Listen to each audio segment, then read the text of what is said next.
Halo semuanya, kami dari kelompok 4 dari kelas A403 mata kuliah Statistik. Yang terhormat, dosen pengampu kami, Ibu Rona Tumiur Maulika Rolin, SEMM. Kami akan membahas materi bab 4 mengenai ukuran penyebaran.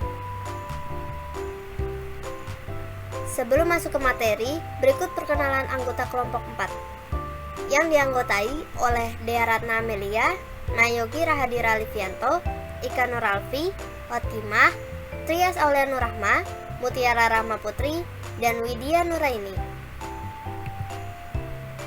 Apa itu ukuran penyebaran? Ukuran penyebaran adalah perserakan dari nilai observasi terhadap nilai rata-ratanya. Rata-rata dari serangkaian nilai observasi tidak dapat diinterpretasikan secara terpisah dari hasil dispersi nilai-nilai tersebut sekitar rata-ratanya. Makin besar variasi nilai XI, makin kurang representatif rata-rata distribusinya. Ukuran penyebaran suatu kelompok data terhadap pusat data disebut dispers atau variasi atau keragaman data. Berikut kegunaan dari ukuran penyebaran. Yang pertama, ukuran penyebaran dapat digunakan untuk menentukan apakah nilai rata-ratanya benar-benar representatif atau tidak. Apabila suatu kelompok data mempunyai penyebaran yang tidak sama terhadap nilai rata-ratanya, maka dikatakan bahwa nilai rata-rata tersebut tidak representatif. Yang kedua, ukuran penyebaran dapat digunakan untuk mengadakan perbandingan terhadap variabilitas data. Yang ketiga, ukuran penyebaran dapat membantu penggunaan ukuran statistika, misalnya dalam pengujian hipotesis, apakah dua sampel berasal dari populasi yang sama atau tidak. Berikut salah satu contoh pentingnya ukuran penyebaran.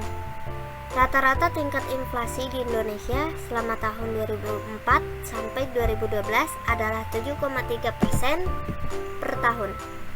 Hal tersebut tidak menggambarkan bahwa setiap tahun harga-harga umum naik 7,3%. Rata-rata inflasi yang tinggi disebabkan oleh tiga hal, yakni kenaikan harga barang impor akibat melemahnya nilai rupiah, lalu kenaikan upah tenaga kerja yang tidak diimbangi oleh peningkatan produktivitasnya, dan kenaikan harga BBM. Kenaikan harga BBM yang mencapai 100% lebih yang membuat inflasi mencapai 17% pada tahun 2005. Sedangkan inflasi terendah di Indonesia adalah 2,78% pada tahun 2009. Mungkin Anda juga dapat membandingkan dengan Malaysia yang inflasi rata-ratanya hanya sebesar 2,5%. Inflasi tertinggi sebesar 5,4% pada tahun 2008 dan terendah 0,6% pada tahun 2009. Perbedaan atau jarak antara inflasi tertinggi dan terendah di Indonesia mencapai 14,3%, sedangkan di Malaysia hanya 4,9%. Hal tersebut menunjukkan bahwa sebaran inflasi di Indonesia jauh lebih besar daripada Malaysia. Sebaran tersebut juga menggambarkan adanya fluktuasi ekonomi sebagai salah satu indikator bahwa kondisi Indonesia jauh lebih tidak menentu dibandingkan dengan Malaysia. Ukuran penyebaran untuk data yang tidak dikelompok terbagi menjadi 4. Jarak, deviasi rata-rata, varians, standar deviasi. Jarak, range. Ukuran penyebaran yang paling sederhana adalah range, jangkauan atau rentang. Terkadang di beberapa literatur diterjemahkan dengan istilah wilayah. Range dari suatu kelompok data pengamatan adalah selisih antara nilai minimum dan maksimum. Range hanya memperhitungkan dua nilai, yaitu nilai maksimum dan minimum, dan tidak memperhitungkan semua nilai, sehingga sangat tidak stabil atau tidak dapat diandalkan sebagai indikator dari ukuran penyebaran. Hal ini terjadi karena range sangat dipengaruhi oleh nilai-nilai ekstrim. Berikut rumus range. Jarak range sama dengan nilai terbesar dikurang nilai terkecil. Untuk mencari jangkauan data tunggal dan data kelompok, Yang pertama, jangkauan data tunggal. Bila ada sekumpulan data tunggal X1, X2 sampai dengan Xn, maka jangkauannya adalah jangkauan sama dengan Xn dikurang X1. Lalu yang kedua, jangkauan data berkelompok. Jangkauan pada data berkelompok adalah selisih antara batas atas dari kelas tertinggi dengan batas bawah dari kelas terendah. Deviasi rata-rata adalah rata-rata hitung dari nilai mutlak deviasi antara nilai data pengamatan dengan rata-rata hitungnya. Deviasi rata-rata melibatkan data observasi dalam perhitungannya. Dalam mencari deviasi rata-rata dapat dibedakan antara data tunggal dan data berkelompok. Berikut deviasi rata-rata untuk data tunggal. Deviasi rata-ratanya dapat dihitung dengan menggunakan rumus MD sama dengan 1/N sigma X dikurang rata-rata, atau dapat disimpulkan sigma X dikurang rata-rata per N. Lalu untuk menghitung deviasi rata-rata untuk data berkelompok atau distribusi frekuensi, deviasi rata-ratanya dapat dihitung dengan MD 1/N sigma F X dikurang rata-rata, atau dapat disimpulkan sigma F X dikurang rata-rata per N. Lalu selanjutnya ada varians. Adalah rata-rata hitung dari deviasi kuadrat setiap data terhadap rata-rata hitungnya. Varians adalah alat ukur variabilitas serangkaian data yang dihitung dengan mencari rata-rata selisih atau beda kuadrat antara data observasi dengan pusat datanya. Varians untuk data populasi disimbolkan dengan lambda kuadrat, dan untuk data sampel disimbolkan dengan S kuadrat. Rumus varians dibedakan menjadi dua, yaitu varians data tunggal. Rumusnya adalah untuk populasi N lebih besar dari 30, yaitu lambda kuadrat dikurang sigma buka kurung X kurang mu tutup kurung kali 2 kuadrat per N. Lalu untuk populasi N lebih kecil sama dengan 30, yaitu S kuadrat sama dengan sigma buka kurung X dikurang rata-rata tutup kurung dikali 2 kuadrat per N dikurang 1. Lalu yang kedua ada varians data berkelompok. Rumusnya adalah untuk populasi N lebih besar dari 30, yaitu lambda kuadrat sama dengan sigma F dikali buka kurung X dikurang mu tutup kurung dikali 2 kuadrat per N. Lalu untuk populasi N lebih kecil sama dengan 30, yaitu S kuadrat sama dengan sigma F dikali buka kurung X dikurang rata-rata tutup kurung kali 2 kuadrat per N kurang 1. Standar deviasi. Ukuran variabilitas yang sering digunakan adalah simpangan baku atau standar deviasi. Standar deviasi adalah akar dari varians. Untuk menentukan nilai standar deviasi, caranya lambda sama dengan akar varians. Rumus standar deviasi dibagi menjadi dua. Yang pertama, simpangan baku data tunggal untuk data tunggal. Rumusnya adalah untuk populasi N lebih besar dari 30, yaitu lambda sama dengan akar sigma buka kurung X dikurang mu tutup kurung dikali 2 kuadrat per N. Lalu untuk populasi N lebih kecil sama dengan 30, yaitu S sama dengan akar sigma buka kurung X dikurang rata-rata tutup kurung kali 2 kuadrat per N dikurang 1. Lalu yang kedua, simpangan baku data berkelompok. Rumusnya adalah untuk populasi N lebih besar dari 30, yaitu lambda sama dengan akar sigma F di dalam kurung X dikurang mu kali 2 kuadrat per N. Lalu untuk populasi N lebih kecil dari sama dengan 30, S sama dengan akar sigma F dalam kurung X dikurang mu tutup kurung kali 2 kuadrat per N dikurang 1. Berikutnya, ukuran kecondongan atau kemiringan skewness adalah derajat dari ketidaksimetrisan suatu distribusi data. Dibagi menjadi 3. Yang pertama, rumus Pearson, yaitu alfa sama dengan 1 per S dalam kurung rata-rata dikurang modus, atau alfa sama dengan 3 per S dalam kurung rata-rata dikurang median. Lalu yang kedua ada rumus Moment, dibagi menjadi 2. Ada data berkelompok dan tidak berkelompok.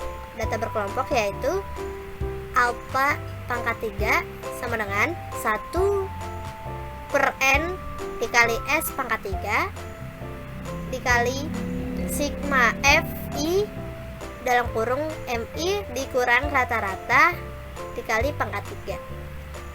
Lalu rumus dari data tidak berkelompok yaitu alfa pangkat 3 sama dengan S per N dikali S pangkat 3 dalam kurung sigma XI dikurang rata-rata dikali pangkat 3. Lalu ada rumus Bowley yaitu alfa 3 sama dengan Q3 ditambah Q1 dikurang 2 dikali Q2 per Q3 dikurang Q1. Selanjutnya, ukuran penyebaran lainnya. Selain ukuran penyebaran yang telah disebutkan sebelumnya, terdapat beberapa ukuran penyebaran lainnya yang dapat digunakan untuk memberikan gambaran tentang sebaran data. Berikut adalah beberapa di antaranya. Yang pertama, rentang interkuartil. Untuk menghitung rentang antar kuartil, kita perlu menghitung nilai kuartil atas dan bawah data kita.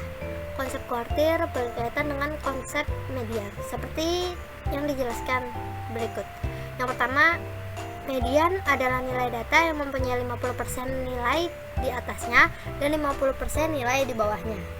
Lalu yang kedua, kuartil atas atau akhir, disebut juga dengan kuartil ketiga, adalah 25% bilangan teratas dari sekumpulan data atau bagian ke-75 dari per 100. Lalu yang ketiga, kuartil bawah adalah nilai data yang mempunyai 75% nilai di atasnya dan 25% nilai di bawahnya. Maka, rentang data juga dilaporkan secara berkala sebagai ukuran variasi. Kisarannya sederhana rank atau sama dengan maksimum value dikurang minimum value. Yang kedua ada deviasi kuartil. Deviasi kuartil bergantung pada selisih antara kuartil pertama dan kuartil ketiga dalam distribusi frekuensi. Perbedaannya juga dikenal sebagai rentang interkuartil.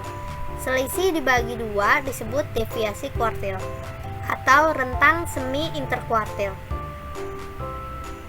Ketika seseorang mengambil setengah dari selisih atau varians antara kuartil ketiga dan kuartil ke-1 dari suatu distribusi sederhana atau distribusi frekuensi adalah deviasi kuartil. Deviasi kuartil atau rentang semi interkuartil digunakan untuk mempelajari atau mengatakan suatu studi tentang penyebaran pengamatan atau sampel dari kumpulan data tertentu dalam rangkaian utama atau tengah tertentu. Berikut contoh studi kasus untuk materi ukuran penyebaran.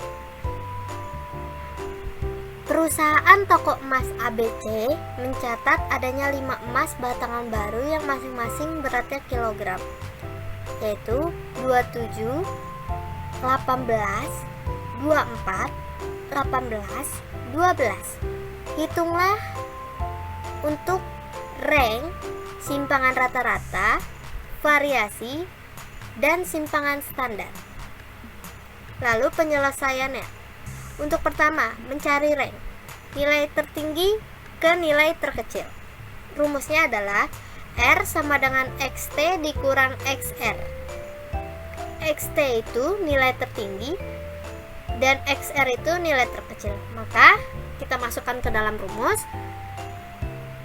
R sama dengan XT dikurang XR, nilai tertingginya 27 dan nilai terkecilnya adalah 12. Maka 27 dikurang 12 sama dengan 15.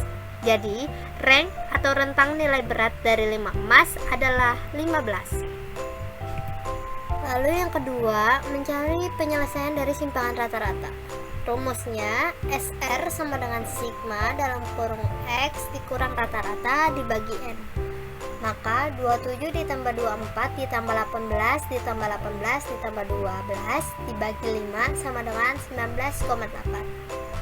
Lalu kita hitung menggunakan tabel untuk mencari simpangannya. X1 datanya 27 dikurang dengan hasil yang sudah didapatkan 19,8, mendapatkan hasil simpangannya 7,2. Lalu berikutnya untuk X2 3 sampai 5 menggunakan perhitungan seperti sebelumnya. Simpangannya sebagai berikut. Lalu setelah mendapatkan hasil dari simpangan, lalu kita hitung ulang menggunakan rumus, yaitu SR sama dengan 7,2 ditambah 8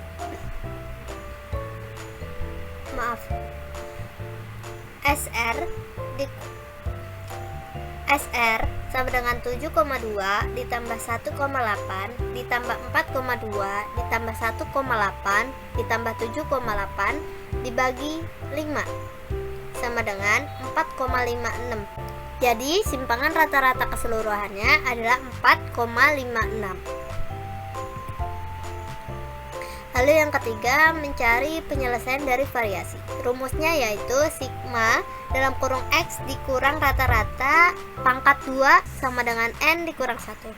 Maka V sama dengan 7,2 pangkat 2 ditambah 1,8 pangkat 2 ditambah 4,2 pangkat 2 ditambah 1,8 pangkat 2 ditambah 7,8 pangkat 2 dibagi 5 dikurang 1.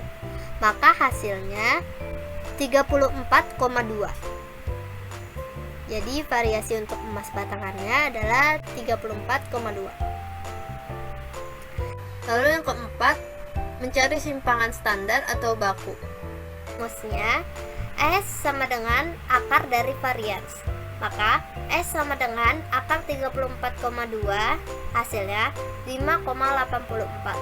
Maka hasil simpangan standar dari emas batangan pada perusahaan ABC adalah 5,84. Maka kesimpulan dari materi ini adalah ukuran penyebaran dalam statistika menunjukkan peran yang sangat penting dalam menganalisis dan menginterpretasi data.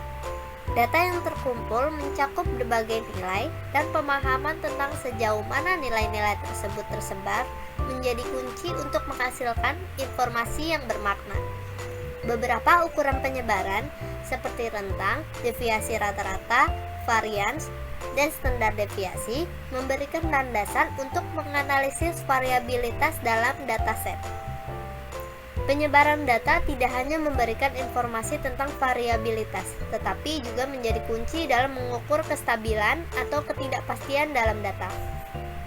Kemampuan untuk mengidentifikasi pencilan atau nilai yang signifikan secara statistik menjadi lebih mungkin melalui pemahaman yang baik tentang penyebaran data. Pemilihan ukuran pusat yang tepat, seperti rata-rata atau median, juga bergantung pada pemahaman terhadap penyebaran data, memastikan representasi yang akurat. Sudah di penghujung akhir, terima kasih yang sudah menonton. Semoga ilmu yang telah kami paparkan bermanfaat untuk semua kalangan.